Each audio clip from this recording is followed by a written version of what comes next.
Hello, good morning. എല്ലാവരും എന്ത് പറയുന്നു? സുഖമായിട്ടിരിക്കുന്നല്ലോ അല്ലേ? ഇന്ന് നമുക്ക് മോർണിംഗ് ബ്രേക്ക്ഫാസ്റ്റ് സോയ ചങ്ക്സും ചപ്പാത്തിയും. സോയ ചങ്ക്സ് എന്ന് പറയുമ്പോൾ ഉണ്ണിച്ചൻ പറയുന്നത് ബീഫാണ് കേട്ടോ. ബീഫാന്ന് പറഞ്ഞിട്ടാണ് ഉണ്ണിച്ചൻ കഴിക്കുന്നത്. ഉണ്ണിച്ചന് വലിയ ഇഷ്ടമാണ്. ദേവി ചേച്ചിക്ക് അത്ര പോരാ, എന്നാലും കുഴപ്പമില്ല. പിന്നെ നമ്മൾ ദേവി ചേച്ചിയെ കഴിപ്പിക്കുന്നത് ഒറ്റൊരു കാര്യം പറഞ്ഞാൽ മതി, ഇത് കഴിച്ചാലേ മുഖത്തെ പാട് മാറത്തുള്ളൂ, ഇത് കഴിച്ചാലേ മുടി വളരത്തുള്ളൂ, അങ്ങനെയാണ് ഇങ്ങനെയാണെന്നും പറഞ്ഞാണ് ഞാനിതൊക്കെ കഴിപ്പിക്കുന്നത് കേട്ടോ. പച്ചക്കറികളും പ്രത്യേകിച്ച് ഇലക്കറികളും ഒക്കെ. എല്ലാ അമ്മമാരും അങ്ങനെയൊക്കെ തന്നെ ആയിരിക്കണം എന്ന് ഞാൻ പ്രതീക്ഷിക്കുന്നു. എല്ലാ അമ്മമാരും ഇങ്ങനെയായിരിക്കും അല്ലേ? നിങ്ങൾ എങ്ങനെയാണെങ്കിൽ കമൻറ്റ് ചെയ്യണേ. അതിന് കാരണമുണ്ട്. എൻ്റെ അമ്മ ഞങ്ങളുടെ കുഞ്ഞിലെ ഞങ്ങൾ 3 പേരെയും ഫുഡ് കഴിപ്പിച്ചുകൊണ്ടിരുന്നത് ഇതൊക്കെ പറഞ്ഞിട്ടാണ്. അമ്മ ഉപ്പുമാവിനകത്തുള്ള വെജിറ്റബിൾസ് എല്ലാം ഇട്ടിട്ട് പറയും, സോമേ ഇത് കഴിച്ചാലേ ഉള്ളൂ മുടി നീളത്തുള്ളൂ, അതുണ്ടാകത്തുള്ളൂ, കണ്ണ് തിളങ്ങത്തുള്ളൂ, ക്യാരറ്റ് കഴിക്കണം, അങ്ങനെ കഴിക്കണം, ഇങ്ങനെ കഴിക്കണം. എല്ലാ അമ്മമാരും അത് തന്നെ. അപ്പോൾ ഈ അമ്മയായി ഞാനും അതങ്ങ് തുടർന്ന് പോന്നു. ഓക്കെ, അപ്പോൾ നമുക്ക് സോയ ചങ്ക്സ് വെക്കാം.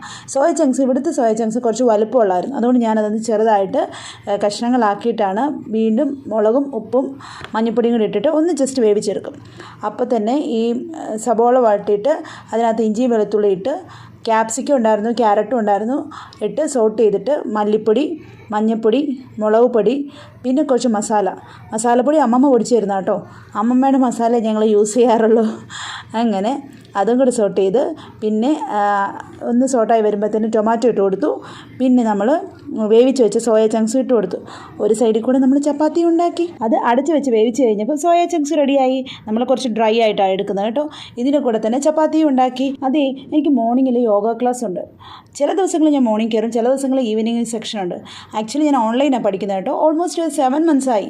കുറച്ച് ഗ്യാസ്ട്രിക് ഇഷ്യൂ, കുറച്ച് സ്ട്രെസ് ഇഷ്യൂ, അങ്ങനെ കുറേ ഇഷ്യൂസ് ഉള്ളതുകൊണ്ട് അത് സോർട്ട് ഔട്ട് ചെയ്യാൻ വേണ്ടി സെലക്ട് ചെയ്ത മാർഗ്ഗമായിരുന്നു യോഗ. പക്ഷേ 100% ഇഫക്റ്റീവ് ആയിരുന്നു എനിക്ക്. ഞാൻ സ്ട്രഗിൾ ചെയ്തു. ആസിഡിറ്റി, ഗ്യാസ്ട്രൈറ്റിസ്, അങ്ങനെ ആർക്കെങ്കിലും എന്തെങ്കിലും പ്രോബ്ലംസ് ഉണ്ടെങ്കിൽ ഞാൻ ചെയ്യുന്നത് എന്താണെന്ന് വെച്ചാൽ മോർണിംഗിൽ 1 സ്പൂൺ നെയ്യ് കഴിക്കും എംപ്റ്റി സ്റ്റൊമക്കിൽ.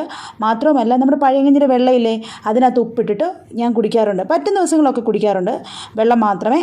പിന്നെ ഞാൻ ഇനി പോയി ഉണ്ണിയെ കഴിപ്പിക്കട്ടെ, അതൊരു ടാസ്ക്കാണ്. ഇനി എന്തെല്ലാം പറഞ്ഞു വേണം. ഓക്കെ, അപ്പോൾ ബൈ, ടേക്ക് കെയർ.